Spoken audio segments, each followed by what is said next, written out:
You're about to learn one of our family's favorite recipes, a delicious cake, a chocolate cake, with no gluten, with no flour. This is our family's favorite staple birthday cake, holiday cake, celebration cake.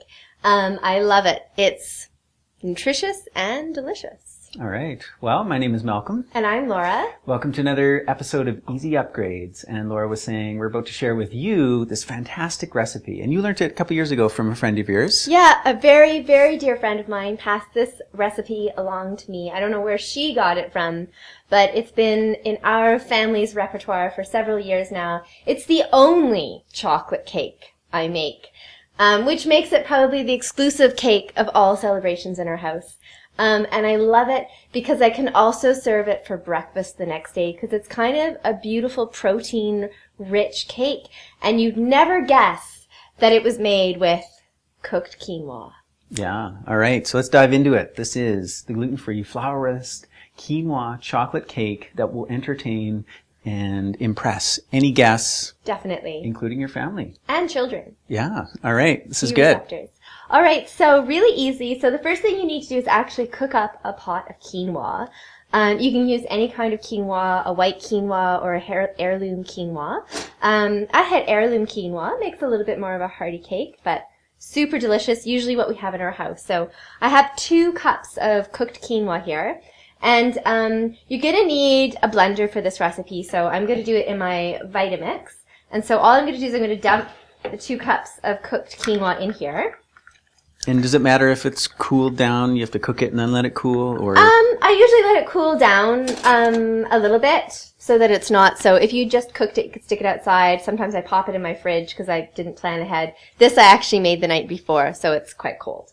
All right. So it's a perfect thing to do with leftovers, right? Cook a bunch of quinoa for the family. Make sure you got at least 2 cups left over, and then boom, you're making cake. Totally. So cooked quinoa goes in there, and then we're going to add in our rest of our liquidy ingredients. So I'm going to add in about half a cup of milk. You could use water or almond milk or something like that. You really just need some liquid because the quinoa is quite hearty. So half a cup of liquid. And then we're going to add in 4 eggs. So all right. I'm just going to crack in these. So we got complete protein from the quinoa. That's going to really be the base, the substance of this cake. That's our flour replacement in essence, right? And what is beautiful about the quinoa is that it's super moist. Right. And so it gives it that lovely brownie kind of quality of like one of people's favorite chocolate cake, you know, have that like moist density to it, but it's moist and light at the same time. Yeah. All right, so 4 eggs. So 4 eggs. And then the other liquid ingredient we're going to throw in there is we're going to throw in about a teaspoon of vinegar. That's just going to help activate some of the other ingredients. So all right. About a teaspoon of that there. And you're just using a good whole raw apple cider vinegar? Yeah, this is just apple cider vinegar. All right. So that goes in there. So that's half the cake so far. And then the next set of ingredients is going to be our sweeteners and our chocolate. All right. So let us go ahead and add that. So I've got about 3/4 of a cup of butter here. You could use coconut oil. And actually, I'm a little short of butter today, so I'm actually just going to use sort of half and half. Of coconut oil and butter. Coconut oil and butter. All right. So the total amount of fat that you need is how much? 3/4 of a cup. Oh, okay. Quite a bit. Yeah. So sometimes I melt the butter first and let it cool off and then add it. I often find that step time-consuming, and I skip it. So there's a good amount of fat in this recipe, which again makes a great breakfast because you're getting a lot of nourishment going on. So I'm going to put that in the blender. This is interesting. Of all the years of you making this cake, I don't think I've ever participated once in this cake making experience. So this is new for me. So my blender's a little bit small actually, so I might go ahead and blend this now and then add the rest of my ingredients. Okay. So I'm just going to give this a pre-blend, so I'll just take a moment here. All right. This is a miniature-sized Vitamix. All of our big ones are at the shop, so we inherited the small one.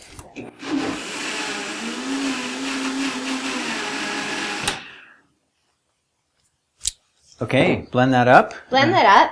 So we're getting just sort of a really nice batter. I love this. This is like your one bowl cake recipe because everything can go in here. And if I had a regular size Vitamix, the whole thing would blend up all together beautifully in here, but I don't, so I kind of have to do this put together version. So yeah. So we just added our fat to that. Now we're going to add in the last few ingredients. So we have a little bit of baking soda.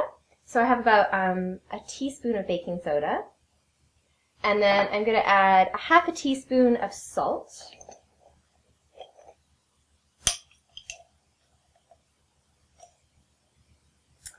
There we go. And then a little bit of vanilla. Oh, so again, about a half a teaspoon to a teaspoon of vanilla. It depends on your cake, so I'm going to go for more like a teaspoon. Yeah, so you're using vanilla powder. Of course, you could use vanilla extract. Yeah, and actually that's really nice in the cake because the extract, kind of the flavor, goes a bit deeper in the cake, I find. And then last two ingredients, we need a sweetener and we need our chocolate because this is a chocolate cake. So yeah, I just need to grab this measuring cup. So we're going to add about a cup of cacao powder. So this is a really chocolatey cake. If you didn't want it so chocolatey, you could do less. You could do less, or you could replace half the cacao powder with mesquite. Would be really nice. Oh, mesquite would be amazing in there. Yeah. So, or you could make this cake mocha by adding like a coffee, or right. or you could go with like a chaga tea as your liquid instead of milk. Right. So get creative with your liquid in your recipes. Mm-hmm. So there we've got our cacao powder, and then last but not least, we're going to add our sweetener. So how much sweetener am I adding here? About a cup of sweetener in this cake. This is a party cake, right? That you can eat for breakfast, but this is my like birthday cake recipe that I've been making our daughter for years. You can see my blender's gonna like just totally overflow here, but you're gonna get the idea, and then we'll make it look all blended up in a moment. So there we go, about a cup of sugar, and this is a raw sun-dried cane sugar, so a nice whole food sweetener. Laura just did a quick blend. So all the ingredients in the blender, blend it up, and ta-da, it's done. Right, so you got this beautiful smooth cake batter here. So you could pour this into a greased typical cake pan, glass or a steel one. And today I'm going to pour it into actually this sort of like deep baking pan because I'm going to cook it into a bûche de Noël, which is like a Christmas log cake. I'm just going to empty this batter out into my greased cake pan. So I just greased it with a little bit of coconut oil. If you were using butter, you could have used butter. The other thing we were talking about, so cake pan, for the round thing, or the log, as Laura's going to do, or muffins, put it into muffin tins. Oh yeah, muffins. Bake it that way. Muffins, 20 minutes, done. So great. I do feed them. We do eat them for breakfast. Yeah. Okay, so what should our oven be at? 350 degrees. Okay, got that. So we'll just get the rest of our batter out of here. And then I'm just going to spread it around. So if I was doing this in a smaller cake pan, which is where I usually would bake it, I would bake it at 350 for about 40 minutes. Okay.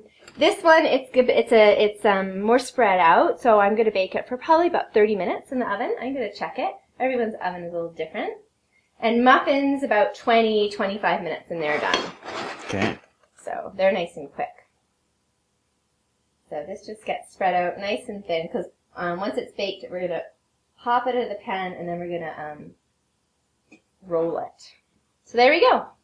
Today you're going to learn how to create a superfood icing. My name is Malcolm Saunders. And I'm Laura Milanisic. Welcome to Easy Upgrades. It's very often, the juice of breakfast in the morning.